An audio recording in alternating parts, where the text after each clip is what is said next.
All right, when we talk about the Gilded Age, there's a lot of transformations that occur.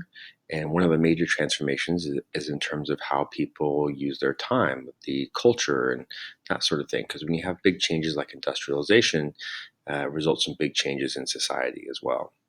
All right, so we're going to take a look at modern culture. And when I say modern here, this is the beginning of kind of modern culture. We're talking about the Gilded Age, late 1800s to the early 1900s. And in this time period, in part due to the industrialization, you have the kind of rise of mass consumption. So, kind of this idea of a consumer culture. And for the first time, people have money to spend. There's a growth of the middle class, right? And so they have more money to spend, and so their products develop for them to buy. And not only that, but because of new techniques, you have the ability to buy goods that you didn't have before. All right, so let's talk about economics here in terms of the middle class. So you have these development of these what are called white collar jobs. So a white collar job is a job where you kind of think of it like you stay clean all day. You work inside. Its conditions are pretty good, as opposed to say like a blue collar job, which is more like a manufacturing type job. You might be working outside, or you might be working with machinery, getting your hands dirty, that sort of thing.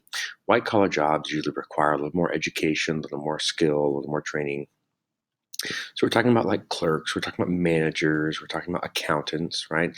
This group saw the biggest rise in income over 20 years. They had a 33% rise in income, up by a third. That's a big increase. Okay, so you have these people have more money to spend. Excuse me. And so what ends up happening is you have them spending money on all kinds of goods. So there's an increase in mass market goods, things that are ready made. So instead of going to a tailor to get your clothes made, you buy them off the rack. And so you'd have kind of pre-sized clothes. And so you allowed you to buy clothes through mail order. And that meant that people could have more extensive wardrobes, right? They could have choices in terms of what they wore, not just the same clothes every, two or three sets of the same clothes. You could have things like fashion and that sort of thing, design, right? And so people had closets in their homes for the first time. Also, food was a big kind of mass market good too. You had preservation in tin cans so that things could be preserved and shipped out to other stores around the country. You also had the first refrigeration trains, so like you could ship goods cold from one place to another, which wasn't available to do to keep things fresh or fresher. And then you had ice boxes in people's homes, right? So like an ice box is sort of like an early refrigerator, almost like a cooler, right? So people could keep food cold in their house. And this led to better diets and better health. So there's a lot of benefits here. So people have more choices in their clothes, they have better health from the food. Okay. And then so what happens is, where do people buy these goods? Well, there's kind of three main types of shopping that people are doing. There are new chain stores, so like the A&P or the Five and Dime. The A&P be grocery stores, Five and Dime or 5 and 10 stores. These are more like kind of dry goods. Think of this as like the Target of its day. They had lower prices because they had higher volume. They had more stuff available for people to do, right, to buy. And then you could also have mail order, right? You could order by mail. So the big one was the Sears catalog. So people could get a catalog and look through the catalog and order things that they wanted. Kind of like the internet today, right? This is like the Gilded Age version of Amazon. And so that really helped communities that were more isolated, more rural, like in the Midwest and that sort of thing. It allowed them to get access to the same goods as people in the cities, right? So you had access to these new goods through these catalogs. And so the third category are department stores. These are mostly in cities. Think about like Macy's, right? That's still around today. That's a department store, and they had lots of different kind of goods in one place. So you could go there, kind of a one-stop shop almost. But also the environment in which the department store existed, how it was designed on the inside. When you walked into a department store, it seemed very glamorous. You'd see jewelry on display, fashionable clothes on display. The atmosphere was something that people really hadn't seen before. And they also were able to do lower prices. Okay, so all three of these are offering kind of lower prices, and that's kind of one of the effects here. Is you end up with these new kinds of stores. They kind of displaced local merchants, right, and it kind of changed neighborhoods, right. You have these big department stores or big chain stores kind of come in and kind of disrupt the neighborhoods that were like mom and pop stores that had been around for maybe some generations. So there was some criticism of that. We talked about the white collar jobs up here, but I think it's also important to note that other groups, particularly women, African Americans, Mexicans, and even Southerners, so people who were traditionally discriminated against, plus Southerners, they had less increases because they were less connected to the industrialized economy. And a lot of African Americans were sharecroppers. In the South didn't have much industry. So most of these groups that didn't see increases weren't really connected to industrial type jobs. All right, so what do people do for fun in their leisure time? So leisure was actually a pretty new idea.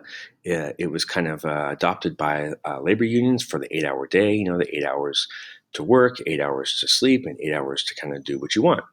And leisure time kind of developed this idea of going out for fun, for entertainment, to go out and enjoy life a little bit.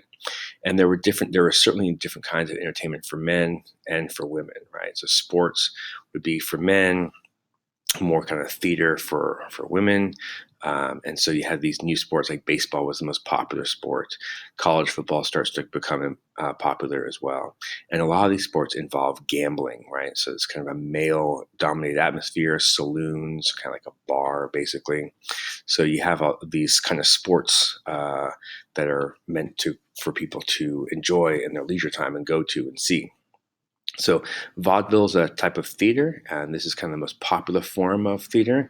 And this is unusual in that, in fact, it was open to African Americans, right? So these were traveling stage shows that people could go watch a show, kind of see musical acts or a variety of acts, comedy, all those kind of things. After 1900, you start to see the first movies being made, but that's not really till after 1900. And then we have newspapers, these kind of national chains of newspapers that are coming up, and they start to spread news across the country. And Hearst Publishing is the big one there. All right, so in terms of other kind of culture, more maybe not so much leisure time for regular people, but more kind of like more high culture kind of thing, right? So it's kind of city culture. So in literature, you have this kind of social realism, which kind of, the industrial age has lots of kind of problems. And so the social realism tried to show the reality of what these urban problems were, like poverty or the downside of consumerism, and how that might affect marriages and businesses, that sort of thing. So you have like books like Maggie, A Girl of the Street, which talks about urban poverty. You have Sister Carrie, which talks about consumerism. And then The Octopus, which illustrates the power of business, particularly the railroad industry. Think like an octopus with all its tentacles, like the railroad industry. In terms of art, you have the Ashcan School, which is kind of related to social realism. It's kind of showing the reality of what was going on. Things are more realistic. And this is partly due to the development of photography, right? So photography is depicting realistic kinds of things as well. So art's kind of competing with that. We start to have this divide in America, the urban versus rural divide. The urban areas are associated with new ideas like Darwinism, and ideas of pragmatism, that we should rely on science and that sort of thing. Whereas in the rural areas, they're more conservative, more religious, fundamentalist, kind of a little more resistant to kind of new ideas. You also have a growth of education. You have more public education, more public schools, although it's not totally mandatory everywhere. I think about 30 states had mandatory public education. You also have the Carlisle School to civilize Native Americans, right? This is the idea that you're going to make them, kind of turn them white in a lot of ways. You also have higher education, the growth of universities, right? A lot of these universities were founded by industrialists, right? Wealthy people like the Carnegies and stuff. And so they were kind of funding education for people. You also have women's colleges as well. So the first colleges for women that they could go to. However, these colleges weren't to train women for jobs. They instead they get an education, but then they were still expected to get married, right? The goal for women was to get married. It wasn't to become, trained in a job or anything like that. Okay, so that's kind of what modern culture looked like in the Gilded Age.